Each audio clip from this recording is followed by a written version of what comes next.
على إثر نشره لمقال يمس شخص وسلوك اللاعب الدولي المغربي زكريا بوخلال أثناء مشاركته صحبة النخبة الوطنية في نهائية كأس العالم قطر 2022. الجامعة تنفي نفيا قاطعا في البلاغ الاتهامات الباطلة التي طالت اللاعب، وتؤكد أن هذا الأخير عبر عن سلوك مثالي إلى جانب زملائه من أجل تحقيق نتائج مشرفة للنخبة الوطنية في هذا المحفل العالمي.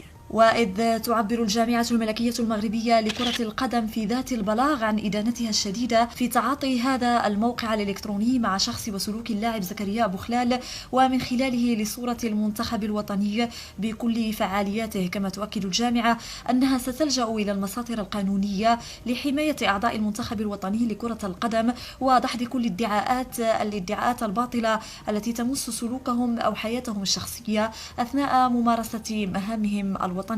يشار أن الموقع المعني قام بنشر مقال تحت عنوان بوخلال سلفي يخترق المنتخب الوطني، واتهم فيه اللاعب بوخلال بالتطرف الديني ومحاولته التأثير على زملائه في الفريق من أجل اتباع أفكاره التي حسب رأي الجريدة تشكل خطرا على باقي العناصر بسبب كونه لاعبا حافظا للقرآن الكريم، وكذلك قيامه بدور الإمام الخطيب في بعض المناسبات ومشاركة صور له من يعاون. علاش الواحد فينا يمشي بهم؟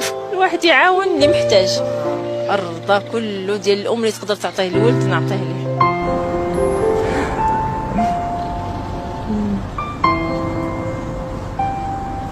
كلاعب كان ودابا كمبادرات اللي ولا كيديرها فرحانه به بزاف، ونتمنى اي لاعب اي واحد عنده يعني باش يعاون. علاش الواحد فينا يمشي بهم؟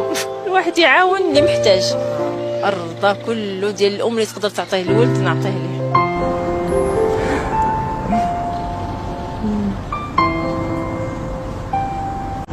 كلاعب كان. هل لك سر عند الله بينك أنت وبين الله؟ هل لك صدقات تخفى لا يعلمها إلا الله؟